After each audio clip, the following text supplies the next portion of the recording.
Good evening, everyone, and welcome to the Brian Crombie Radio Hour. I've got Jessica Shadian as my guest tonight. She is the president and CEO of an organization called Arctic 360, and I think that it's critically important to chat with Jessica today. She's written about and spoken about some of the issues in our Arctic. And I think this is a topic that has really come to the fore of late because of geopolitical issues in regards to Russia and China spending a lot more money and a lot more attention in the Arctic. The United States expressing interest in Greenland. Our defense budget that's not at the 2% of GDP that NATO demands, and certainly pressure from Donald Trump, the president of the United States, to get it there. And some people saying that the place we got to spend it is in the Arctic. And then, Jessica, you wrote an interesting column about the importance of the Northwest Passage of a seaway in the Arctic. So lots of different topics to chat about. Jessica, welcome to the show. Thanks, and thanks for having me. My pleasure. So let's start off the top, if we could, right to it. What the heck is the Arctic Seaway? Is it this Northwest Passage that we've been hearing about for a long period of time, or is it something different? And you or someone said it could be as important as the Panama Canal or the St. Lawrence Seaway. Well, so the Northwest Passage is basically the passage you could say begins. It's what's between the U.S. state of Alaska and Greenland is Canada's Arctic coastline, and much of that is the Northwest Passage. And so Canada believes, and according to its to its legal understanding, that it's internal waters. And so Canada understands and ascribes to that the Northwest Passage includes Canada's internal waters. The United States and many of our allies believe that it's an international strait. So the issue itself is nothing new. It's been long-standing. We've had, agree to disagree, basically position with the United States for many years. I think this goes back to when the U.S. Manhattan sailed through the Northwest Passage. And since that time, we've agreed to agree to disagree, and that the United States would then let us know or politely ask if they can traverse, and we say yes. And that's kind of how it's been up to this point. The Arctic Seaway idea is also not anything new. It's something that started out of the United States by a group of people out of the United States to try to facilitate, because Alaska is not so different from our north in the context that it's lacking a lot of infrastructure. It has this goes to energy, telecommunications, ports, roads, very fly in, fly out. So many of the similar challenges that our own north confronts. And so we have a changing geopolitics, let's say for at least the last decade. And so this initiative that began in the United States was an effort to say, hey, we have this cooperation with Canada called the St. Lawrence Seaway Cooperation. And what this does, it not only helps then facilitate, an economy where you have then ships that traverse, I think, close to 20 times up in between the two borders of the United States and Canada. And it's a regulated cooperation where then you come in on one end and show all your documents, and at the other end you show all your documents again. You don't have to show them 20 times going through. Then it also helps then regulate environmental. There's ship regulations. They have to be up to certain standards in terms of the ship components and their own environmental regulations themselves. And it also funds, because people have to pay a tariff to go through, and by people I mean usually companies, right? They have to pay a tariff to go through, and that money then helps pay for renewing the locks and keeping up the lock upgrades. And so it's in cooperation that also United States has their own corporation and entity, and Canada has their own corporation and entity, and both have different responsibilities, and both collect money in different ways, but together it's a cooperation that works. And so thinking then to the Arctic, well, we have environmental, concerns about increasing ships increasing shipping, let's say, or ships traversing through this whole region, going all the way, we could say, if we're going from Alaska, the Great Circle Route over Alaska and coming through the Northwest Passage and over to Greenland and beyond. And so we need to ensure that we safeguard the environment. We also are lacking infrastructure. How can we pay for that infrastructure, help build that infrastructure, and create some sort of, regulatory apparatus? So that was happening on the U.S. side. And for what different reasons, I'm not exactly sure, but so Canada wasn't quite engaging in that in a discussion. I don't know why or why not. And so things kept moving forward on the U.S. side, and there was several pieces of legislation that were tabled in the United States to actually create the corporation for this and to place a committee within Homeland Security. So, in light of what's going on now, I thought, well, this is maybe a good time to kind of resurrect that idea that has been floating around for quite some time, and for actually to use this as maybe a means for Canada to try to articulate and figure out what it actually, because when we talk about defending Arctic sovereignty, what are we talking about? Like, what does that mean? And what does that entail? And we know that what's happening within this current geopolitical situation, as I said, we sit between the US state of Alaska and Greenland.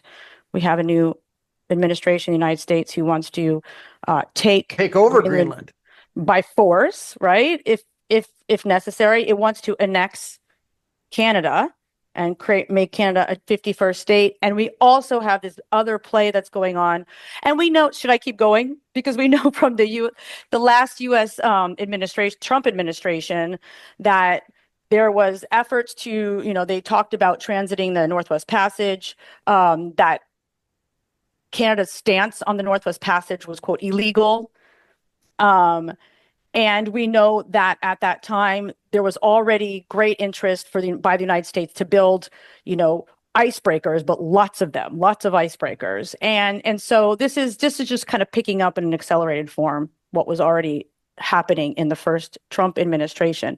I just want to add one more layer to that. And one more layer to that is what we see happening around the world in terms of the Trump administration, which I think Greenland is much more than a critical minerals play for sure. But there is, we see the way that they are engaging with other parts of the world in terms of critical minerals extraction, especially if we look at Ukraine and what's going on in Ukraine. And we know our north has a lot of critical minerals. Wow, that's a lot to cover. So let's try to break it down. So Perfect. Let's go right back to first principles here.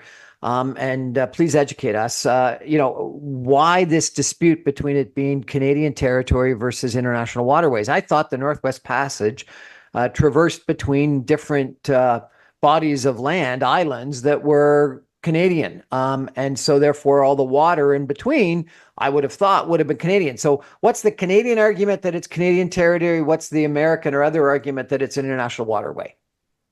So I'm not an international legal expert, so I can just only say it in very layman's terms, as I understand and know that it's about straight baselines, versus the other legal argument. So where we argue that it's internal waters, a lot of this has to do with based on historical precedent. And so we say that it's historical occupation, historical precedent, and so therefore it's one of the arguments for why it is internal waters. And so it just depends on kind of the legal arguments you land on. And so this has been a longstanding Canadian argument. It's also one that, the Inuit use because they're like, we are historically here, even before Canada, right? And now we are part of Canada. So it's a little, Russia has its own arguments about, why it's Russia's Arctic coastline is its own internal waters. They use some of the historical precedent as well. But it becomes a bit of a geopolitical mess in a way, because when you want then to apply these kind of measures to other parts of the world, then it becomes murky.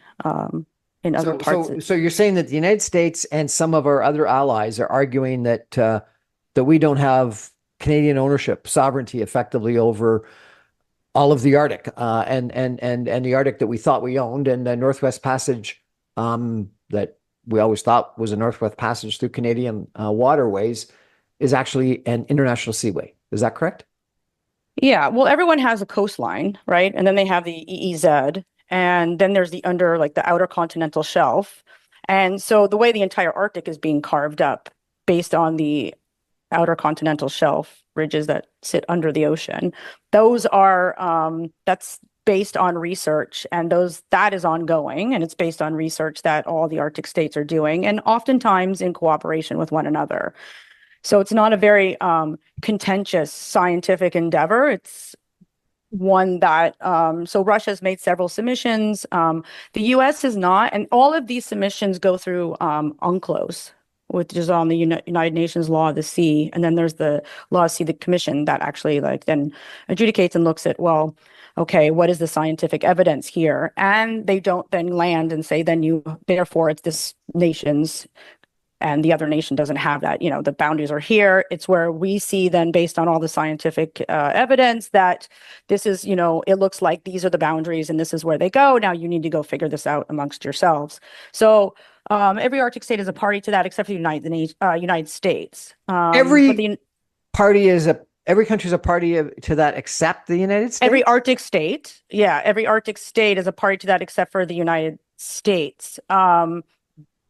Which kind of, I think, has to do with these feelings of, the world, the United Nations is some sort of, it's this feeling about not wanting to be part of the United Nations, I think. So, let me ask you a question, because I told someone last night that I was going to be chatting with you, and they said, Brian, there's nothing stopping Trump from renaming the Arctic Ocean the Alaskan Ocean. Is there? Okay, well, we have to understand all of these conversations take place in a world in which rules-based order, predominate. And so, I thought there was a rule against changing the Gulf of Mexico to the Gulf of America, but there's not. When there's agreement to international law, just think, even in our best days, when the world is getting along, international law is a hard thing to regulate, to hold accountability to. And so even when the world is kind of, at its best moments, where agreement on international rules are believed to be the way we should be working and operating, those are hard to hold accountability towards, I would say like that. We are in a situation right now where we could spend our time saying, well, is that legal? And is this possible? And is this a legal right, in international law? But we have an administration that's not really interested or concerned with what the international rules-based order, the one that's been created since the end of the Second World War. So I think that more time, in a Canadian perspective, I think more time should be spent on what do we need to do, instead of what are they doing?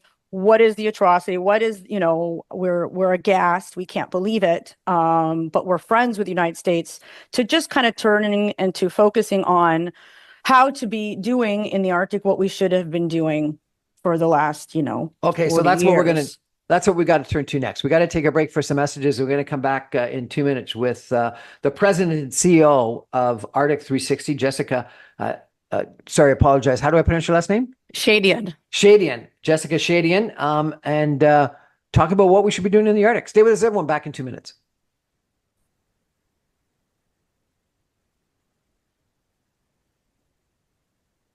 Welcome back, everyone, to the Brian Crombie Radio Hour. My guest tonight is Jessica Shadian. She's a PhD. She's a doctor. She's got really quite an impressive background. She spent the last 7 years as president and CEO of Arctic 360. Before that, she was part of the Arctic Advocacy Group. Before that, she was a distinguished senior fellow at the Bill Graham Center for Contemporary International History. And before that, she was a professor in Iceland.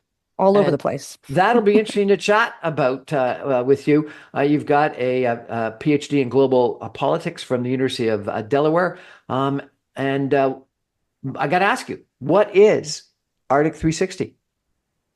So it's Canada's Arctic specific think tank. When I arrived in Canada in 2013, I was not born here. I'm a Canadian citizen. You're from I Iceland? Nope, I'm dual citizen.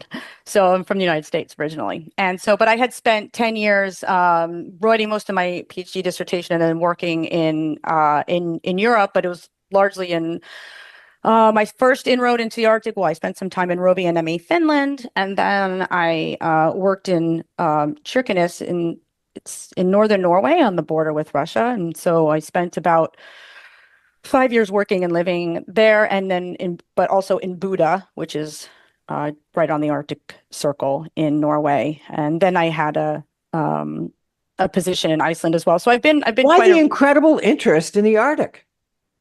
oh, it wasn't on purpose. It was going back to very early days of early 2000s when the world was very interested in EU integration and different ideas about sovereignty, and the euro was coming into effect, and I kind of stumbled across what became my dissertation focus was on the Inuit Circumpolar Council, which is a conglomerate of there's Inuit that live in Russia, in Alaska, in Canada, um, and in Greenland. And they also then at the international level come together and form the Inuit Circumpolar Council. And it was quite interesting because they sat as this kind of entity unto themselves on the Arctic Council, which is the premier and only intergovernmental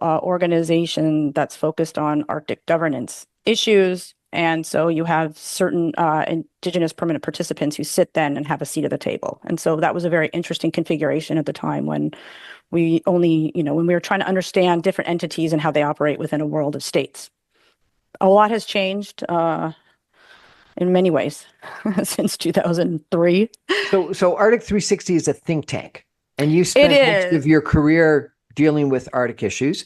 You're a Yeah. dual citizen between Canada and the United States. You've spent time in Iceland and Norway and other Arctic countries close to the Arctic and have got an Arctic connection.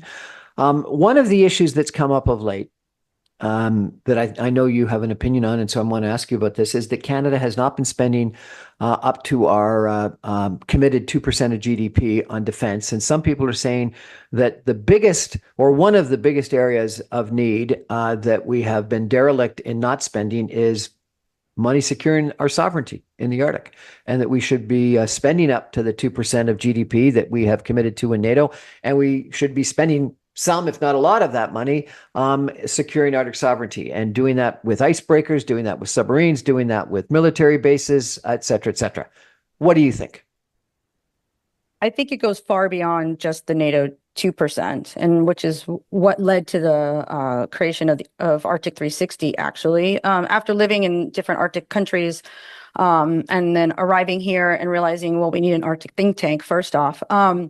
The big issue, and what I learned by living is in other Arctic states, is that it is possible to have very advanced critical infrastructure, to have, internet, to have secure supplies of energy, and to have roads and bridges and tunnels and ports. And so these things are possible.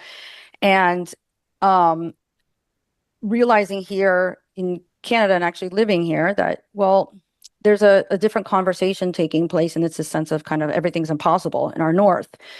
And so the idea at the outset was that you can't talk about anything when it comes to social issues in the north. You can't talk about economic issues in the north, and you can't talk about defense issues in the north without the proper infrastructure that's required. And so a lot of our focus was to kind of help then elevate the national conversation in Canada, and a bit change the narrative, and also figure out, well, if we're going to build everything we need to do to secure our Arctic sovereignty, we need more than just federal money to do that. It's going to take private capital investments. And so a lot of this has been also, so not just, you need to, the focus has been, so what does it mean then to reach our 2%? And what does it mean, though, if we're building I don't know, even an icebreaker or a submarine, all these things are interconnected.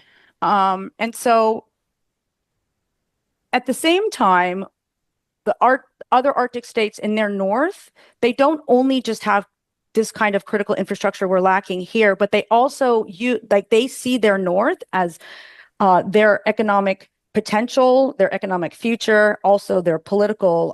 It's about their political stability because they're Arctic countries, and so what a lot of the Arctic countries are focused on is innovation and innovating out of their Arctics, and so that's been part of the message and the effort that we've been kind of trying to elevate here in Canada, because when we're talking about even just meeting, our defense needs, it requires a lot of innovation.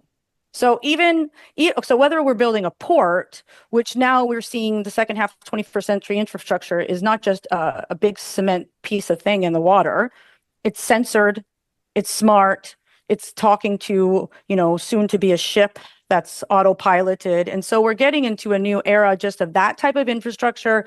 But also, if you look at what's going on right now with NATO, and since Russia's invasion, and now we have Finland and Sweden joining NATO, a lot of energy is put on innovation. There's a new Diana program, but there's a lot of focus on innovation, but also innovation on cold weather technologies.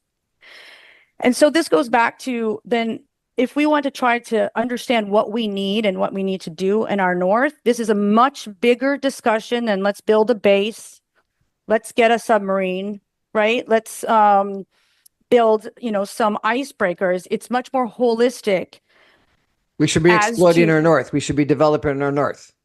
And to do that, we need a plan. And let's go back though a minute. If we want to have a submarine, or if we want to have any kind of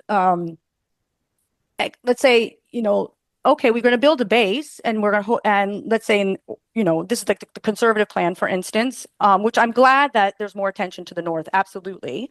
But even to then add 2,000 more, rangers, it requires sustainable sources of energy. We don't have internet across all of Nunavut. There is no internet, fiber cable. We have other countries, not only just the United States, we have other countries, like there's European Union money going into building a fiber connection from Europe that will go all the way over to Alaska. And then they're talking about connecting that with Asia, that would just kind of bypass Canada. And in terms of defense needs, why would it go? It would go through what, the Northwest Passage from Europe to Alaska and bypass Canada? Why? Because we're not part of that conversation, but maybe we don't even need to be part of that conversation. We have several initiatives here in Canada trying to build a smart fiber cable across, our own Northwest Passage. And so hold it. Why have we neglected the North, the Arctic, so much? Well, maybe the North is just a larger extension of Canada's positioning vis-a-vis the United States. It's maybe this sense that, I don't know, we do have NORAD. It's a collaboration. NORAD is the North American, it's aerospace, it's air sorry.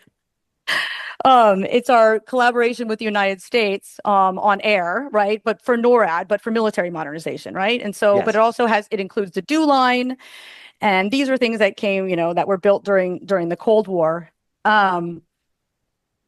And so, it's been, though, we've kind of let it, we felt safe perhaps because we've had these cooperations with the United States, and the United States has been, a superpower, right, in many ways. And so you kind of feel, I guess, in good hands or in comfort that way. And so perhaps that's one reason we've neglected full-scale investments in the North. I mean, on a more practical term, there's 3 seats in the North. So 40% of our territory is filled with like 3 seats, and like the majority of Canadians live on the border with the United States. So to kind of get that political awareness and political, impetus and that feeling of need by, Parliament is going to require then a lot of education, but also a lot of means then for a riding in Ontario to be able to then, if you know a member of parliament, to go out and convince your constituency as to why investments, and a lot of investments in the Arctic, is to the benefit of them in Ontario. So how does it it happen in the United States? Like, yeah, they got Alaska, but the Arctic's a lot farther away from people in New York City or in Alabama or Florida. Great question. My take is that so the United States has a big think tank kind of, they have a lot of think tanks, and there's the whole think tank kind of establishment in the Beltway in Washington, D.C.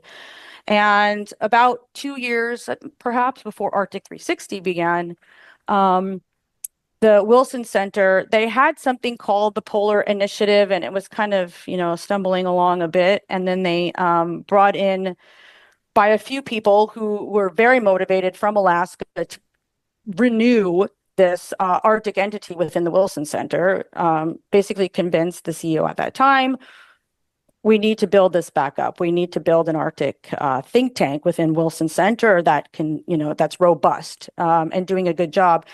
And they brought in as their first director was Mike Sfraga, who was, I don't want to use the wrong title that he had, but he was out of University of Alaska Fairbanks, and he was made chancellor or dean. He was in the administration part of Alaska, but he's very good. Brought him in to lead the Wilson Center, and that then put, I would say, if we're using these kind of terms, like boots on the ground within Washington, D.C., Alaska. And so suddenly then you have this force within the Beltway that is talking about Alaska's understanding, Alaska's position, Alaska's awareness about what Alaska means to the United States in terms of it being its means for the United States to be an Arctic state. So we have a liberal leadership hopeful that actually spent some time living in the Northwest Territories. Does that give you some hope?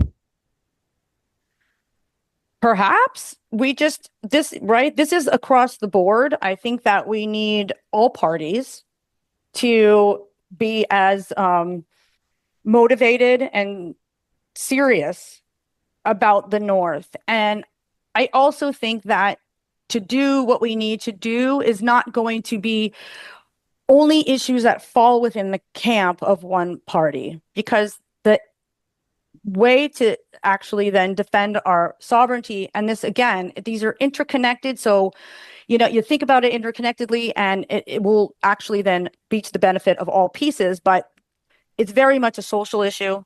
This is social infrastructure that's required. It's economic infrastructure, and that economic infrastructure now bleeds right into national security and defense, because a lot of this is about critical minerals, and it's about defense. And so I think that if you're one party and only concerned with defense, you're going to have to also recognize that this is kind of an all hands on deck thing, and that the way to get at what we need is actually just, in effect, going to be addressing economic and social. I also think if the social issues are your number one focus, realizing that, if you've done correctly, then taking into the defense conversation and the economic conversation, you are going to then, that's how you ensure the security and sovereignty from a social perspective, which goes from everything from basic, critical infrastructure to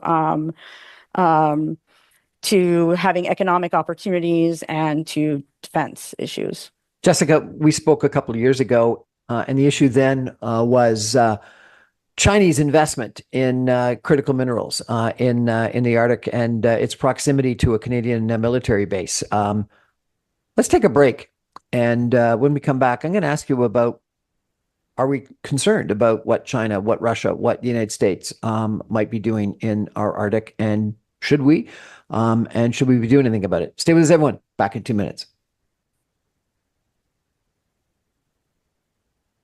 Welcome back, everyone, to the Brian Crombie Radio Hour. My guest tonight is Jessica Shadian. She is the president, CEO of a think tank in Canada called Arctic 360, which is an organization that really is talking about our sovereignty in the Arctic and what we got to do to secure it, and build social infrastructure, economic infrastructure, military infrastructure, etc.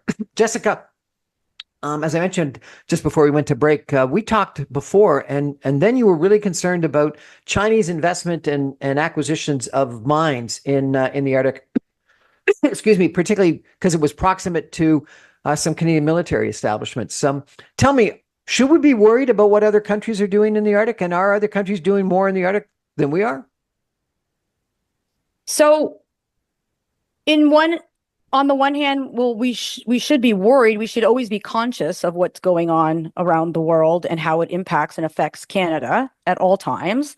Um, at that time when we had the discussion, and I think it was even mentioned, I think there was three of us there that day, perhaps that so to be concerned about Chinese investments, to just say that China cannot invest and then do nothing to help then enable the kind of investments that you want doesn't actually then help the situation or advance the situation.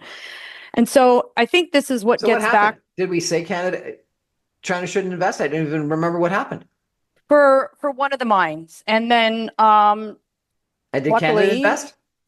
so Agnico Eagle stepped up and went in and decided to buy it's a Hope Bay mine. So they Agnico Eagle then decided, it's a Canadian well-regarded, extremely well-regarded Canadian gold mining company, and decided to step up. And I can let you can interview Sean Boyd, what the case that he made to his own shareholders about why this was important, and why they were seeking to go in and to buy this.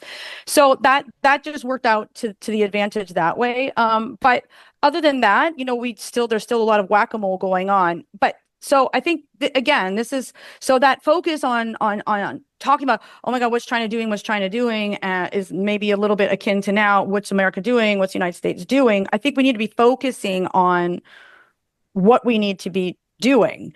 Okay, so let's talk priorities. If we had submarines, icebreakers, seaway, military, like what would be your priority? If you were tomorrow appointed minister in charge of Arctic, what would be your priorities? Okay, so let's begin. First of all, we need a story. We need a way to envision not only what we need, but we need to envision what is the North? What is our Arctic in 2050? What do we imagine and what do we see from that?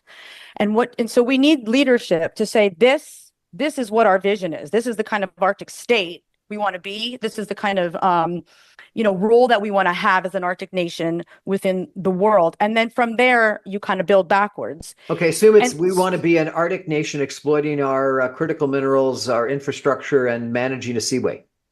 So, right. So I think partly the seaway idea actually, though, can create some sort of framework, because what do we need to do? Because if we don't do anything, well, yeah, and right now it looks like the United States is going to, take their, I don't know, borrow some ships because they don't have icebreakers themselves, but they'll take ships and they'll, come and unpack their suitcase and take out their ladders and start building stuff and, extract minerals. Maybe, I don't know, just take over, our North in a way. And there's mechanisms already in the United States for helping to attract private capital, U.S. private capital. So we need essentially to understand where we want to go. And then we could sit down and say, all right, how do we get there?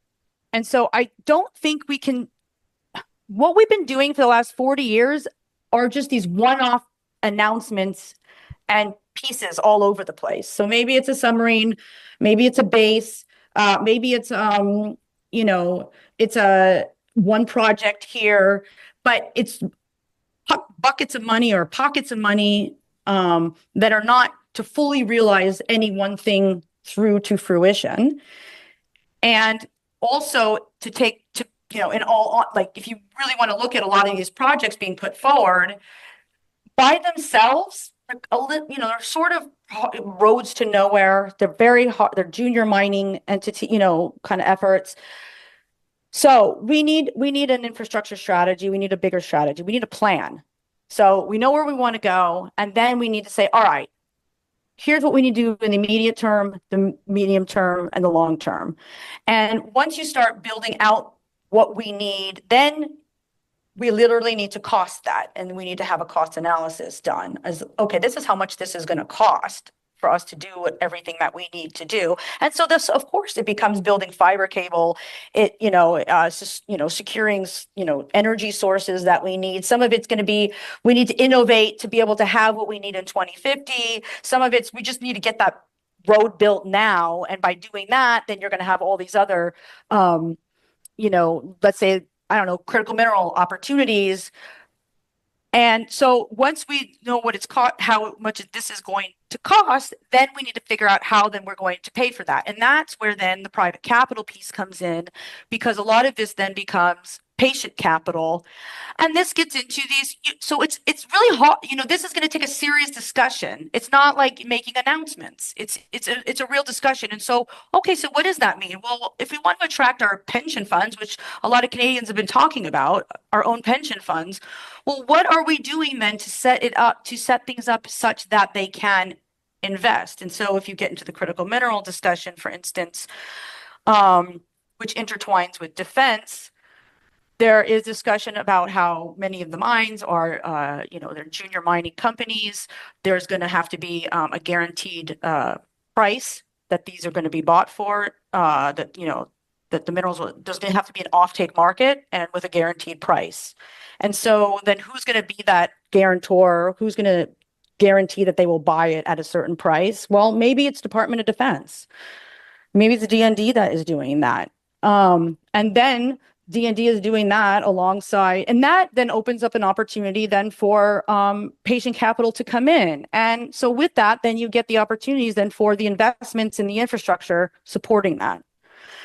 I also think it's going to take some measure of, looking around and saying, well, we've got these 4, 5, 6 mining opportunities here. Let's make sure that, if we're going to put a basin, it's maybe not, on top of that, or it's next to it. But also, how then do we build infrastructure that is going to be both towards satisfying defense needs, also enabling economic opportunities, and also then building the social infrastructure that's needed, fiber cable, its branches, these type of things, roads. So this just it's something that it's too easy and to a disservice to say, oh, well, we need to do this first and this second and this third. I think this takes, so I'll give an example. Russia. They didn't wake up one day and say, hey, I don't know, let's build this thing here and then something over there. And I don't know. And the next Wednesday, you wake up and think, let's build something over here. They actually did several feasibility studies, like economic feasibility studies. And they're like, all right, we're going to do this. This is what we need to build. This is how much revenue we can generate through gas and building out our gas, resources and exporting gas. We're going to do icebreaker services. It'll generate this much money. So a lot of this, began with this civil defense military kind of build out. And Canada hasn't done that work. We haven't done those feasibility studies.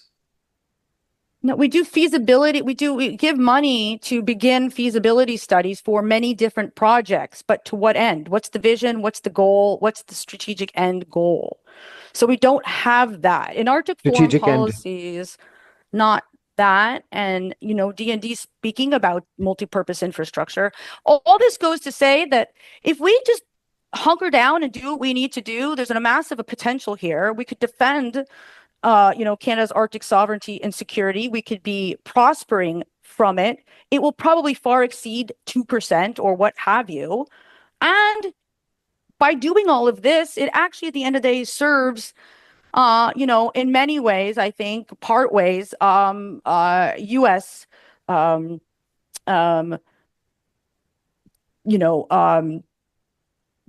the US is also looking to why the Arctic is so important to them. And so in satisfying their own defense needs, because I think China comes into this discussion. And so we've got this whole thing. We're like, here you go. Maybe now we have a cooperation with you, going back to the Arctic Seaway. So we've done it. We built it all. We paid for it. We have all this infrastructure here. We have all this, these means set up. We actually have a lot of competencies at the same time, like this discussion on with our icebreaker like the ice pact, for instance, but we have, we're starting to build icebreakers. We bought a shipyard. Davy bought a shipyard in Helsinki, and there's an effort then to create a Finnish, Canadian, U.S. collaboration on icebreakers that would then help satisfy the U.S. need for many icebreakers. But this goes, and then it's like, okay, now you can have your tariffs, right? Now you have your opportunity because we have a cooperation here now, and if people want to sail through this area, they're going to have to pay a tariff. And Donald Trump loves tariffs. It's his favorite word. And we're all going to benefit. Not just United States, but it goes back to the original thinking. So I had a defense expert on my show, and he said that one of the biggest challenges are that from a defense standpoint, it's submarines that can go underneath the ice that is the number one priority. But from an economic standpoint, it's icebreakers that can break through the ice, and both either are several $billion. What's your point of view on that? Well, this is why it goes back to the fact that a lot of these things are billions of dollars. We need tens of billions of dollars to build what we need. So exactly, what is our plan? And I would say what's interesting with the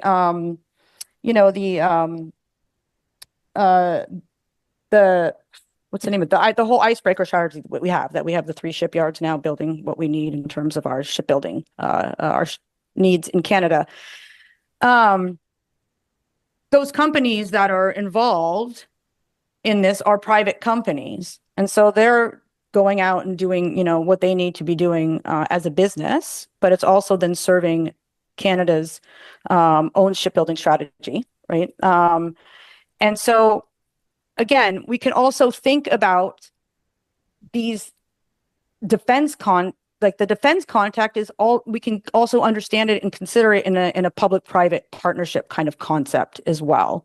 And I guess this then kind of goes back to this issue about NATO and spending more money and energy on innovating, right, on their innovation side of things, and even then innovating for cold weather technologies. I'll just say quickly that the European Investment Bank, the Nordic Investment Bank, perhaps there's others, are the two that I'm familiar with now, have changed their parameters, their investment parameters, so that they can actually be investing in defense-related investments. So not munitions, but I don't know. It depends, I guess, on, but other aspects of defense. And so therefore, once you're kind of like then creating investment opportunities from the private sector side, and you got the private side investing in the pieces surrounding all of what is going to be required in building, let's say, specific to defense, you have more than to work with, if that makes sense. I mean, there's a lot of entities that go to whether it's building like a submarine or an icebreaker, and you always have economies that are spin-offs from that, I would say, in the technologies that are created along the way. So we're going to take a final break and come back with some concluding comments about what the heck we got to do to get some of Jessica's ideas actually moving. Stay with us, everyone. Back in 2 minutes.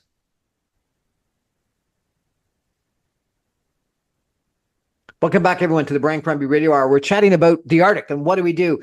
We've got the president and CEO of Arctic 360 with us. And Jessica, this has been a really interesting conversation about a lot of the opportunities, a lot of the problems. But I guess the biggest issue I've got, and maybe your organization is the organization that can solve this problem, how do we get going on this? Because it sounds like we got lots of ideas and it's all a mishmash and we've got no direction. How do we get going on everything that you've been talking about?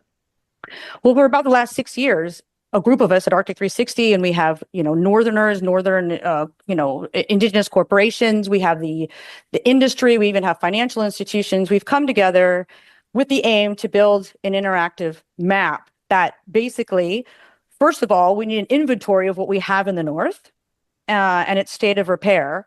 And so just that as a baseline, and then bringing the right entities together to figure out what's the economic potential, what are the defense needs, what do we need? What are the social needs? And then to have a picture of that, then you can begin then to say, okay, well, these are the needs. Then therefore, what do we need to build to realize that, which becomes then a whole host of multi-purpose infrastructure. It's second half of the 21st century infrastructure. And then once we know what we need to build, then we could say, all right, let's cost it out. How much does that cost? And then we make the mechanisms, then the financial mechanisms to actually start engaging in public-private partnerships and what have you. It's actually just sitting down. We know what we need to do. We need the final 2050 vision. That's not something Arctic 360 can do. This is something that leadership requires, and just to sit down and do the hard work. If people want to check out your organization and follow up, is there a website you can direct them to? arctic360.org. Absolutely. Thank you so much for joining us. I really appreciate it. You know, if I could just finish by saying my biggest frustration with this conversation is that, we've been talking about the Ring of Fire in Northern Ontario for, it seems like, decades, and that we're still talking about it. And how do we get the infrastructure to Northern Ontario? That's Northern Ontario. That's not the Arctic. You're talking about something that's a lot more north, a lot more daunting to get to, and a lot bigger, and a lot, frankly, more important from a geopolitical standpoint, at least, if not from a critical mineral standpoint. We're doing something wrong. We got to get our act together in the Ring of North, in Northern Alberta and Saskatchewan, and our minerals and natural resources there in the Northwest Territories, in Nunavut, etc. We should be paying attention to what Arctic 360 and Jessica and other people are saying we need to be doing. And we've got to spend up to our 2% NATO commitment. And Arctic sovereignty is one of the places that we should most easily be spending that money for long-term economic, social, and military benefit. And if we don't have that 2050 plan that Jessica has been talking about, it's about time we need to get that vision together and start putting together the effort to get there. Thank you so much for joining us. I really appreciate it. I think you've given us a roadmap for what we got to do. I just want to say one last thing. I know, but if you just listen to Northerners themselves, so whether the Northern Territories or the Indigenous corporations, the Indigenous associations, they're not saying anything different. They're asking for precisely a lot of what this conversation's been about. So that's our show for tonight, everybody. Thank you for joining. I remind you, I'm on every Monday through Friday at 6 o'clock on 960 AM. We're out of time. Good night.